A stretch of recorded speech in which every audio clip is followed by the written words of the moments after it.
Hello everyone, welcome back to crazy Mac study.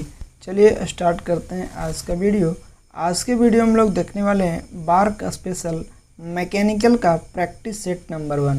ये जो आज हम लोग देखने वाले हैं, जो पिछले जो चलते आ रहा है उसी के अकॉर्डिंग हम लोग 40 क्वेश्चन आज देखने वाले हैं। ठीक है, तो अच्छे से एक एक क्वेश्चन को याद रखिएगा और साथ ही साथ आप भी नोटिस करते चलिएगा कि आपको कौन सा क्वेश्चन सही हो रहा है और कौन सा गलत, और फाइनल में आपका कितना क्वेश्चन करेक्ट हुआ है। ठीक है, आगे बढ़ते हैं। The friction experienced by the body when in motion is known as rolling friction, dynamic friction, limiting friction या फिर स्टैटिक फ्रिक्शन। तो जब बॉडी मोशन में रहता है उस केस में हमारा डायनेमिक फ्रिक्शन एक्ट करता है। ठीक है, जब बॉडी रोल करता है उसमें रोलिंग फ्रिक्शन, जब बॉडी स्लाइड करता है तो स्लाइडिंग फ्रिक्शन, जब बॉडी एक दूसरे के ऊपर रेस्ट में रहता है, जैसे एक बॉडी कहीं पे टेबल पे रखा हुआ है और रेस्ट में है, उस केस में स्टैटिक फ्रिक्शन एक्ट करता है। और स्टैटिक फ्रिक्शन का जो वैल्यू होता है, मैग्नीट्यूड, वो सबसे ज़्यादा होता है। और लिमिटिंग फ्रिक्शन क्या होता है, जब बॉडी रेस्ट में है उसको कितना minimum amount of force apply किया जाए ताकि वो बॉडी हमारा चल दे, एक जगह जो स्टेशनरी है वहाँ से आगे बढ़ जाए, तो उस केस में हमारा लिमिटिंग फ्रिक्शन एक्ट करता है। और दो बॉडी जब स्लाइड करता है या फिर रोल करता है, तो इसमें भी एक क्वेश्चन पूछता है कि दोनों में कौन सा हमारा ग्रेटर होता है, तो वहाँ पे आपका स्लाइडिंग फ्रिक्शन का वैल्यू ज़्यादा हो जाता है। ठीक है, नेक्स्ट क्वेश्चन की ओर चलते हैं। The coefficient of restitution for elastic body is 1, any value more than 1, between 0 and 1 या फिर नन ऑफ दिस। तो अगर परफेक्टली इलास्टिक बॉडी बोलता तो उसका वैल्यू बिल्कुल 1 हो जाता, लेकिन ओनली यहाँ पे इलास्टिक बॉडी बोला है, तो इसका correct answer option number C हो जाएगा, बिटवीन 0 एंड 1। इसके अलावा अगर बॉडी इन इलास्टिक बोल देता तो उस केस में कोफिशिएंट ऑफ रेस्टिट्यूशन का वैल्यू 0 हो जाता। ठीक है, नेक्स्ट क्वेश्चन की ओर चलते हैं। The point through which whole weight of the body act irrespective of its position is called. तो इसको हम लोग क्या बोलते हैं, moment of inertia, centre of gravity, centre of percussion या फिर सेंटर ऑफ मास। तो इसका correct answer option number B हो जाएगा, centre of gravity. Moment of inertia होता है कोई बॉडी को एंगुलर मोमेंटम से रेसिस्ट करने के लिए कितना मैग्नीट्यूड लग रहा है, उसको हम लोग क्या बोलते हैं, moment of inertia. Centre of percussion होता है जिस पॉइंट के अबाउट बॉडी हमारा रोटेट कर जाता है, उसको हम लोग सेंटर ऑफ परक्यूजन बोलते हैं। सेंटर ऑफ मास, जहाँ पे होल बॉडी का मास जिस पॉइंट पे कंसंट्रेट करेगा उसको हम लोग सेंटर ऑफ मास बोलेंगे। ठीक है, next question. A vertical column has 2 moment of inertia I x x and I Y Y. The column will tends to buckle in the direction of axis of load perpendicular to the axis of load, maximum moment of inertia या फिर minimum moment of inertia. तो जहाँ पे body पे minimum moment of inertia लगेगा उस point के along body हमारा बकल कर जाएगा। ठीक है, नेक्स्ट क्वेश्चन की ओर चलते हैं। The neutral axis of the cross section a beam is that axis at which bending stress is. तो बेंडिंग स्ट्रेस इस पॉइंट पे हमारा 0 हो जाए। न्यूट्रल एक्सिस ऐसा एक्सिस होता है जहाँ पे कोई भी स्ट्रेस नहीं लगता है। ठीक है, वो हमारा न्यूट्रल रहता है। और न्यूट्रल एक्सिस पे हमारा लेंथ में कोई एक्सटेंशन या कंप्रेशन नहीं होता है। ठीक है, अगर टॉप फाइबर देखें या बॉटम फाइबर, वो दोनों पॉइंट पे एक जगह पे हमारा लेंथ इंक्रीज कर जाएगा, एक जगह पे हमारा लेंथ डिक्रीज कर जाएगा। एक तरफ हमारा कंप्रेसिव स्ट्रेस जनरेट होगा, एक तरफ हमारा टेंसाइल स्ट्रेस जनरेट होगा। और डिपेंड करता है कि बीम को आप किस डायरेक्शन में बेंड कर रहे हैं। ठीक है, इसको अच्छे से याद रखिएगा। हाँ, अगर मेरा स्पीड आपको स्लो लग रहा हो तो आप एक चीज़ कर सकते हैं, आप इसमें यूट्यूब फीचर में स्पीड इंक्रीज करने का ऑप्शन है, आप वहाँ से स्पीड इंक्रीज कर सकते हैं। ठीक है, next question, Euler's formula hold good only for short column, long column, both short and long column या फिर वीक कॉलम। इसका correct answer option number B हो जाएगा, लॉन्ग कॉलम। अगर रेनकाइन फॉर्मूला की बात करें तो शॉर्ट और लॉन्ग दोनों कॉलम के लिए वैलिड होता है, और रेनकाइन फॉर्मूला ब्रिटल मटेरियल के लिए होता है। ठीक है, ये सब याद रखिएगा। Next question, the object of caulking in riveted joint is to make the joint. तो लीक प्रूफ करने के लिए हम लोग कॉल्किंग का इस्तेमाल करते हैं। जैसे बॉयलर का जो भी हमारा सेक्शन बनाया जाता है वो रिवेटिंग से बनाया जाता है, या फिर एरोप्लेन का जो भी हमारा कंपोनेंट बनाया जाता है वो रिवेटिंग के द्वारा बनाया जाता है। तो वहाँ पे लीक प्रूफ होने के लिए हम लोग कॉल्किंग करते हैं। ठीक है, एक मैकेनिकल प्रोसेस होता है। नेक्स्ट क्वेश्चन की ओर चलते हैं। 1 litre of water occupy A volume of 100 centimetre cube, 250 centimetre cube, 500 centimetre cube या फिर 1000 सेंटीमीटर क्यूब। तो इसका correct answer option number D हो जाएगा, 1000 सेंटीमीटर क्यूब। ठीक है, इसमें कुछ ज़्यादा वैसे करने वाला है नहीं, आप इजीली याद रख सकते हैं। The value of bulk modulus of fluid is required to determine Reynolds number, Froude number, Mach number या फिर यूलर नंबर। तो इसका correct answer option number C हो जाएगा, मैक नंबर। ठीक है, यहाँ पे आप और याद रख सकते हैं कि रेनॉल्ड्स नंबर क्या होता है, तो inertia force by viscous force, तो इसको हम लोग रेनॉल्ड्स नंबर बोलते हैं। Froude number inertia force to the gravity force, तो इसको हम लोग फ्राउड नंबर बोलते हैं। और Euler's number inertia force to the pressure force, तो उसको हम लोग यूलर्स नंबर बोलते हैं। आगे बढ़ते हैं। The power required to drive centrifugal pump is directly proportional to dot dot dot of impeller, diameter, square of diameter, cube of diameter या फिर फोर्थ पावर ऑफ डायमीटर। तो इसका correct answer option number D हो जाएगा। यहाँ पे जिस तरीके से लिखा हुआ है उसके अकॉर्डिंग, लेकिन एग्जैक्टली अगर देखा जाए तो हमारा पावर जो होता है वो फिफ्थ पावर ऑफ डायमीटर के डायरेक्टली प्रोपोर्शनल होता है। ठीक है, आगे बढ़ते हैं। आप power is equal to rho G Q H लगाइएगा, वहां से आपको समझ आ जाएगा। In a Kaplan turbine runner the number of blade are generally between 2 से 4, 4 से 8, 8 से 16 या 16 से 24। तो इसका correct answer option number B हो जाएगा, 4 से 8। अगर फ्रांसिस टरबाइन की बात करें तो फ्रांसिस में 16 से 24 होता है, लेकिन कैप्लन के अंदर यही वैल्यू 4 से 8 के बीच में वेरी करता है। Next question, if H G is the gross और total head and H F is the head lost due to friction, then net और effective head H is given by H is equal to H G by H F, H is equal to H G into H F, H is equal to H G plus H F या फिर H is equal to H G minus H F. तो इसका correct answer option number D हो जाएगा, H is equal to H G minus H F. इसको अच्छे से याद रखिएगा।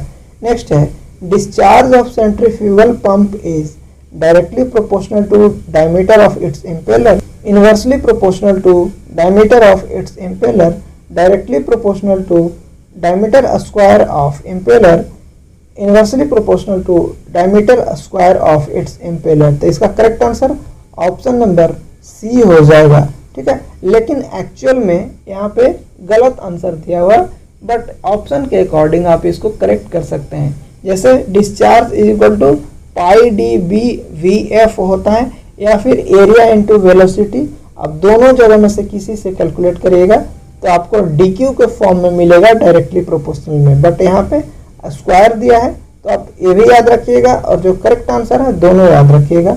आपको अगर जहाँ पे उस तरीके से मिलेगा तो आप उसको करेक्ट कर सकते हैं। ठीक है, The static head of centrifugal pump is equal to the dot dot dot of suction and delivery head, product, difference, sum या फिर रेशियो। तो स्टैटिक हेड हमारा सम होता है किसका किसका, सक्शन एंड डिलीवरी हेड का। ठीक है, तो इसको आप अच्छे से याद रखिए, इसमें तो कुछ ज़्यादा ऐसा करने वाला है नहीं, है ना। The ratio of actual work available at the turbine to the energy imparted to the wheel is known as dot dot dot efficiency, hydraulic, mechanical, overall या फिर none of these। तो इसका correct answer option number B हो जाएगा, mechanical efficiency.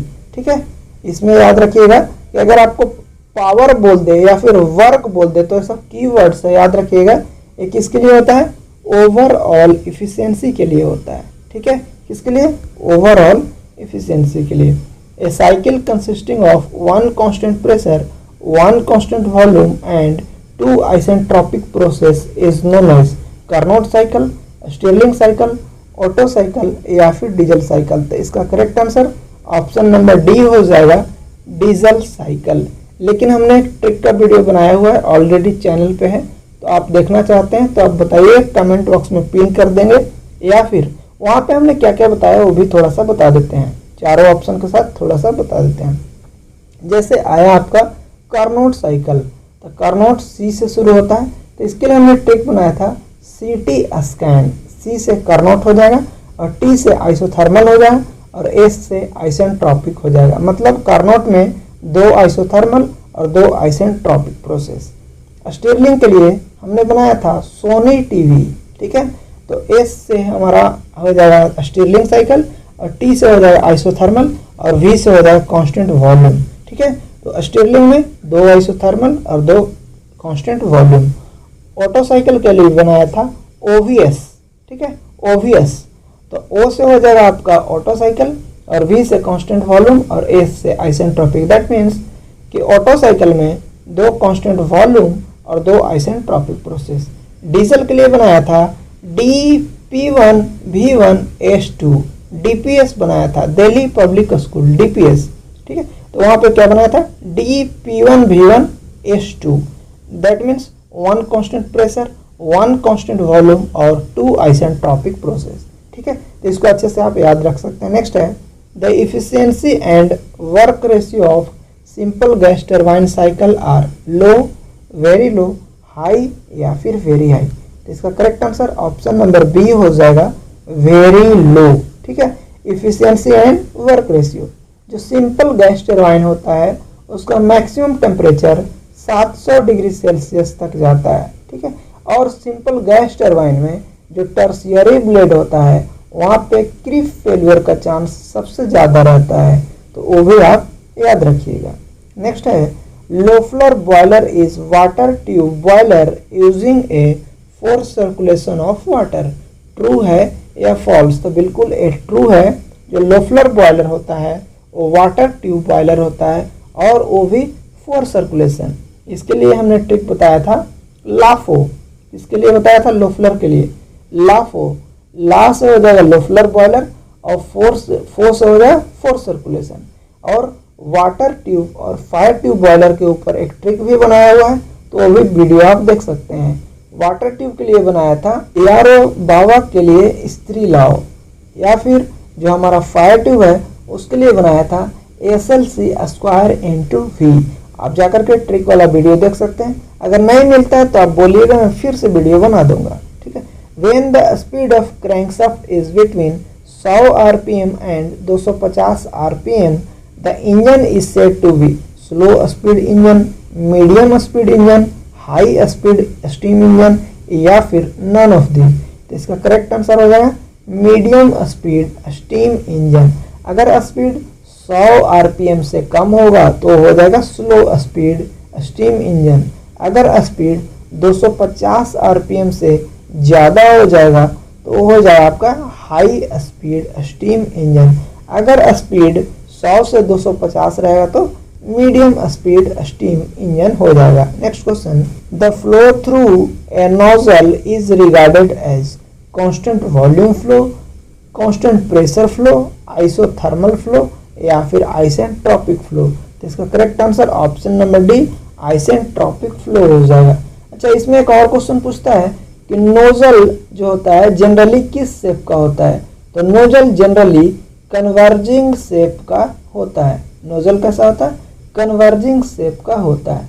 अगर हमारा nozzle है वो अगर स्टीम नोजल है तो इनलेट से आउटलेट तक अगर हमारा स्टीम क्रॉस करेगा तो उसका ड्राइनेस फ्रैक्शन इंक्रीज कर जाएगा।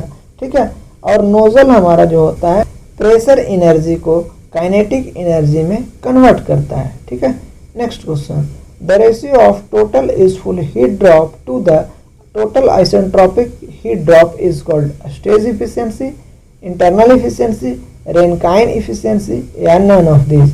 इसका correct answer option number B हो जाएगा, इंटरनल इफिशियंसी। ठीक है, total useful heat drop to the total isentropic heat drop, ये हमारा इंटरनल इफिशियंसी होता है। ठीक है, next question, the sleeve or muff coupling is designed as thin cylinder, thick cylinder, solid shaft या फिर हॉलो शाफ्ट। तो स्लीव या फिर मफ कपलिंग होता है वो as a hollow shaft design किया जाता है।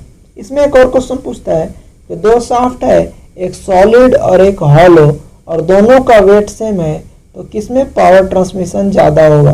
तो जो हमारा हॉलो शाफ्ट होता है उसमें पावर ट्रांसमिशन ज़्यादा होगा। ठीक है, अच्छे से याद रखिएगा। बढ़ते हैं आगे। Screw used for power transmission should have low efficiency, high efficiency, very fine thread या स्ट्रॉन्ग टीथ। तो इसका correct answer option number B हो जाएगा, high efficiency.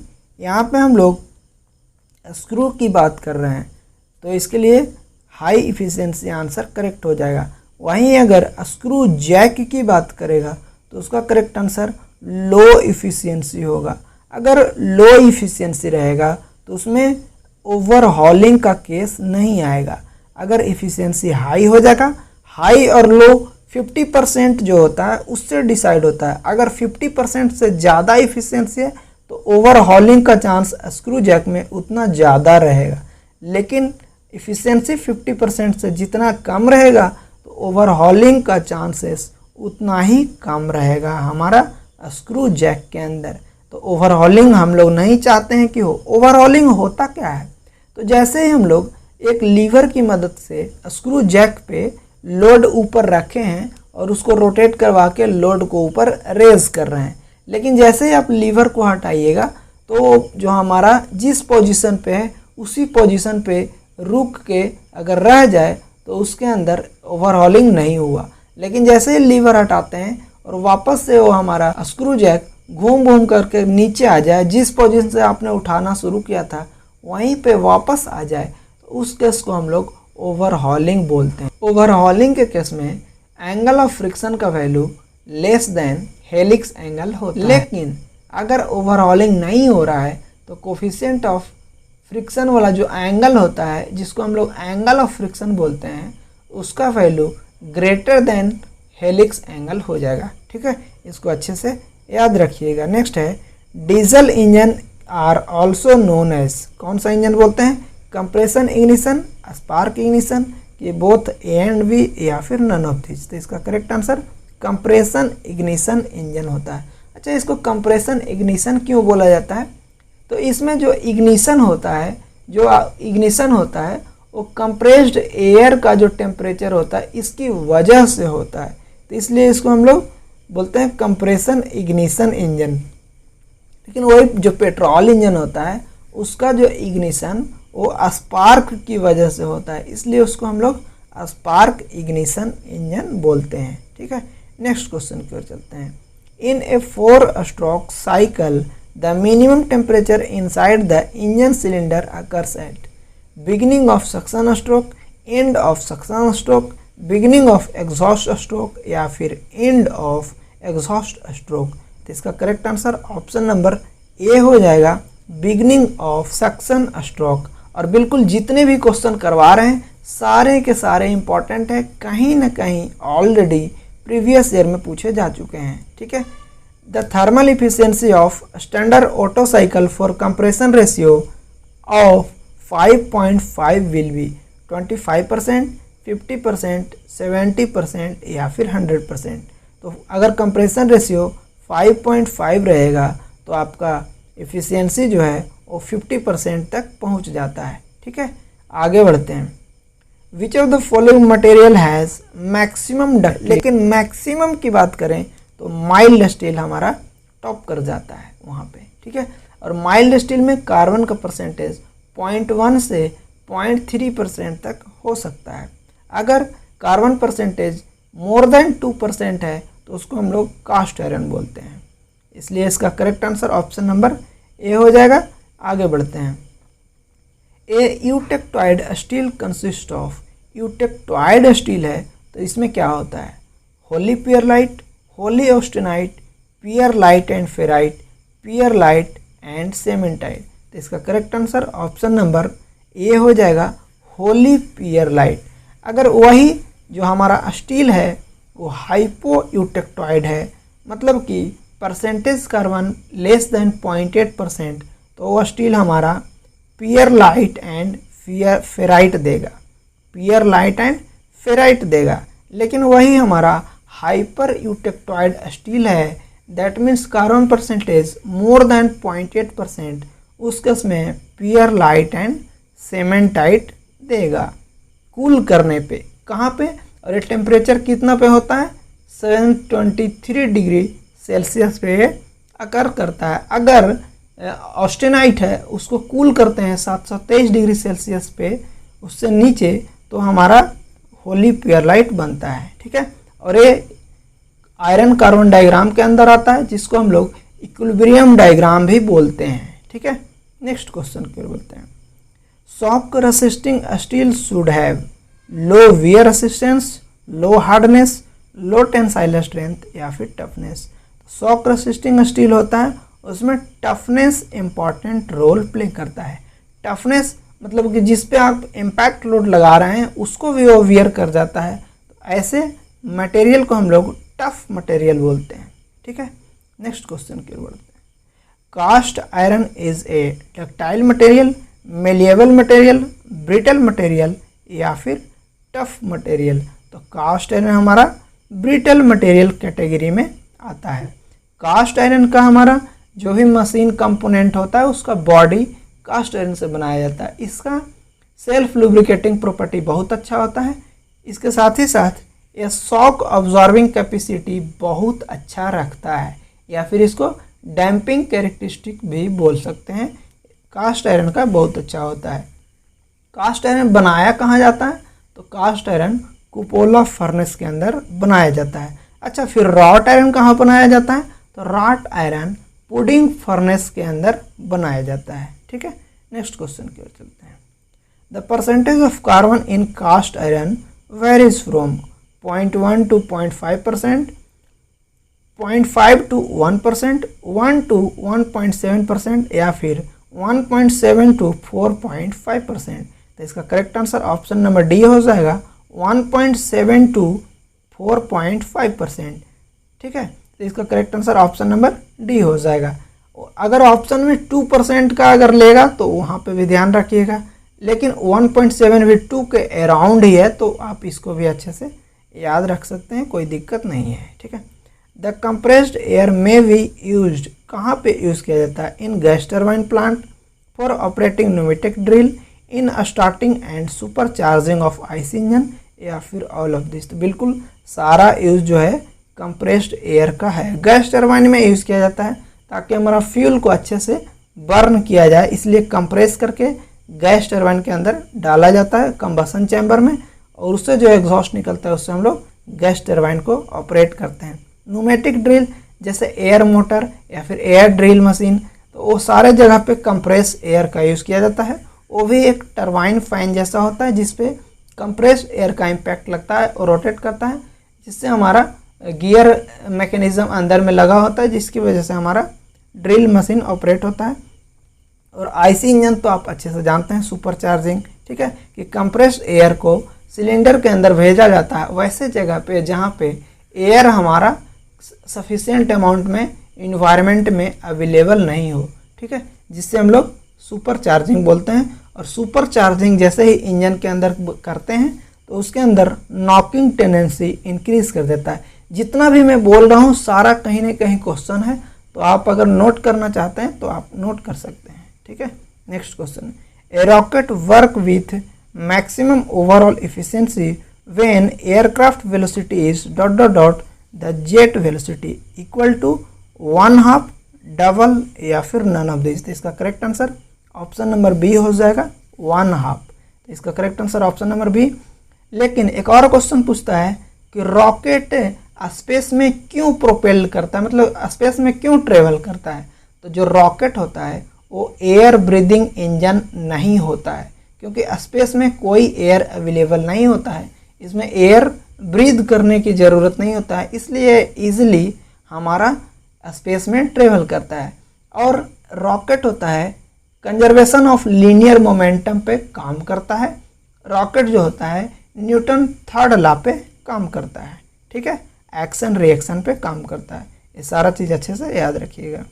The volumetric efficiency for reciprocating air compressor is about 10 से 40%, 40 से 60%, 60 से 70% या 70 से 90%। तो इसका correct answer option number D हो जाएगा 70 से 90%। जो रेसिप्रोकेटिंग कंप्रेसर होता है उसका जो बॉडी होता है वो भी हमारा कास्ट आयरन का ही बना होता है। उसके अंदर जो पिस्टन रिंग लगते हैं वो भी हमारा कास्ट आयरन का बना होता है।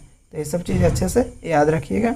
Maximum temperature in gas turbine is 200 degree Celsius, 500 degree Celsius, 700 degree Celsius या फिर 1000 डिग्री सेल्सियस। तो इसका correct answer option number C हो जाएगा 700 डिग्री सेल्सियस। अभी हमने बताया कि गैस टरबाइन के टर्शियरी जो ब्लेड होता है वहाँ पे हमारा क्रीप फेलियर का चांसेस बहुत ज़्यादा होता है। ठीक है, तो वो भी आप याद रख सकते हैं। A zinc diffusion process is called galvanising, anodising, parkerising या सेरेडाइजिंग। तो इसका correct answer option number D हो जाएगा सेरेडाइजिंग। ठीक है, जिंक डिफ्यूजन प्रोसेस। एनोडाइजिंग जो होता है एल्यूमिनियम एलॉय के लिए किया जाता है या फिर यूटेंसिल जो भी आप बर्तन यूज़ करते हैं उसके लिए किया जाता है।